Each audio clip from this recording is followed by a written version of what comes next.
Every school he went, they were turning him off.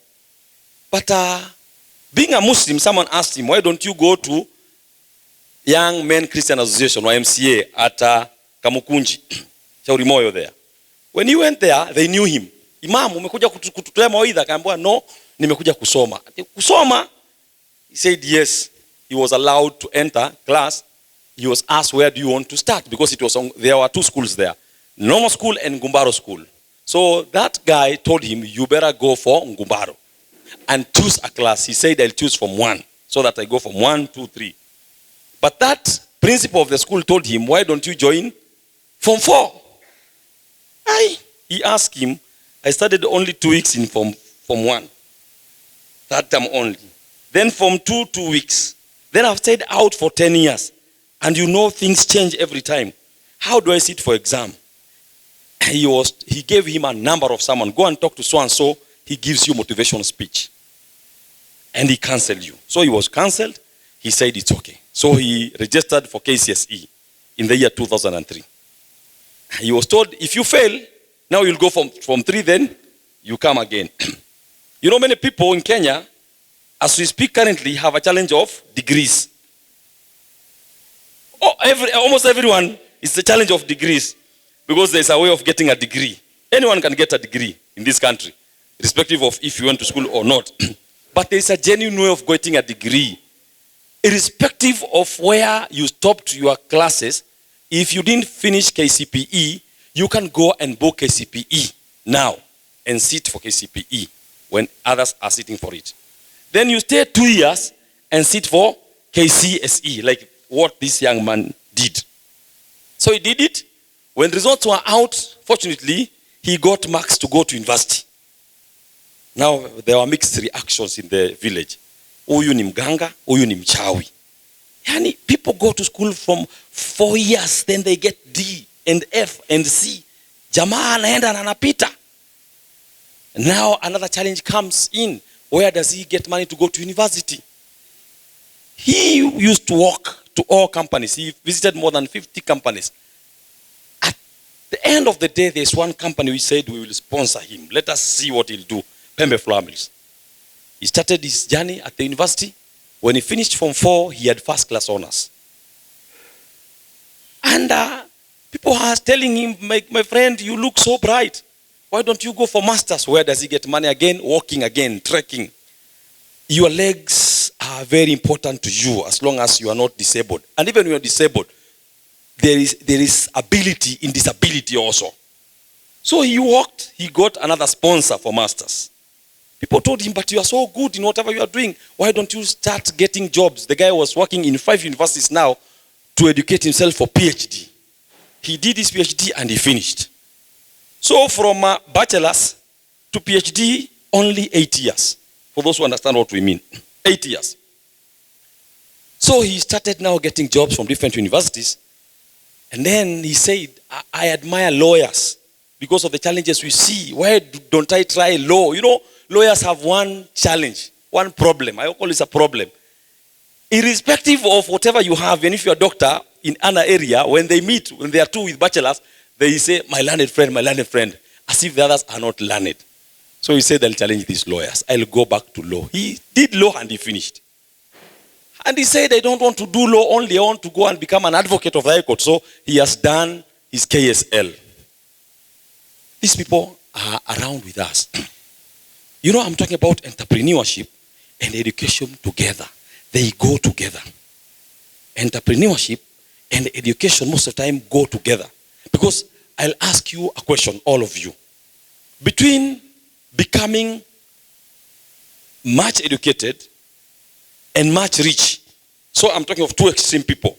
A professor who doesn't have a car, who lives in a rented house. And a very rich person who doesn't even know to write his name. According to you, who is better? I want to see by the show of hands. 3 people. The one who is rich. Aha, good. Professor. I want 2 more people so that at least we see a balance. Yes. Professor. You have to pick one. Yes. Thank you. The truth of the matter, many people will go for the one who is rich, especially Kenyans. And I'm speaking about, she's speaking the reality. I know my brother is saying that maybe to make me happy because I'm a professor. But the truth of the matter, many young people want to become rich. And that's why they want to become rich in whichever way possible. That's why, I sit in the county violent extremism committee with regional commissioner, Mr. William Thuku, with the county commissioner, and many others. And I serve in many various capacities in NIS, in military, for those people who know, because I do interpretations. And officer told you, if you want to know that your child is not your child, that is government's child, try to kill your child because they are not with you. Now the issue is government is our mother. Government is our mother. And there are times when even you feel that I better finish with this child, sometimes. So I think you have an answer to some of the questions which you are still asking. You are a cyber expert. You don't want to work. You just want to con people. And I'll advise the young people. I am in more than 30 groups, especially political groups, more than 30. I lose a lot of money because they eat a lot of bundles, but I'm learning a lot. Many times, those who are in political groups, there must be people there who are posting very bad things. Either nudity photos so that they can lure you to become part of them, or the scammers. Click this, IBC is employing people. Those are people who went to school, they are good in ICT, so they just want to steal from people. So you're very smart. So your work will be waking up in the morning, start sending links to people to steal from them. And then because when you go to court, there's no evidence, of course. For those of us who are lawyers, for a court to convict you, my friend, is very difficult, let me tell you. And that's why you'll go even buy a fake degree somewhere, and the court will say, no, for us, we have no ability of traveling to such a country to know if this degree is okay or not. So you'll see someone walking out of the court very happy. Hey, Meshinda. You say the court is not doing its work. It's something called law of evidence. So every time you are arrested by the police, you are off the hook. Every day you are arrested by the police, you are off the hook. What do you think people who you con will do? Of course, they'll try to see what they can do to finish a problem for themselves and for the generations to come. Then, when that happens, that's when now we blame the government. The government was not there when you are stealing. The government was not there when you are killed. But because you have made that to be your work, my friend, we say you live with a gun, you die by a gun. I have assisted many youth to take back guns to police. But the youth I'm talking about, who knows that youth I'm talking about? The youth who lived in Mathare for 5 years, then he did what he did. He's now a professor. Who is that youth? I'm the one. And that is why I have traveled to 34 countries in this world to talk to the youth about becoming entrepreneurs, about using our brains. Let me tell you, the energy sometimes we use in planning crime, that energy, if you use it and you became constant, my friend, you'll become a genuine rich person, respected all over. So what I'm calling upon the youth, you look at all religions, they talk about people empowering themselves via trade. In Islam, we are told, Yamhakullahu riba wa yurbis sadaqat. Allah curses in issues to do with interest, but he put a lot of blessings in business. And that's why you see many Muslims are business people, because they understand that. So I'm calling upon each one of us to think of an idea today. Think of a genuine idea. You start it today, then give yourself at least 5 years. 5. It doesn't matter which job you are doing. As long as you are consistent, you are determined, and you go for motivation speeches, and you fear God, most of the time, you will succeed. But you have to be patient, because there are many challenges. There are many challenges in this world. So, my friends, mine is to thank our brother Abdi for inviting me, and also thank all of us in this podium, because we are saying Pamoja, Mbele initiative, meaning Pamoja tutasonga mbele. So I have 5 final words.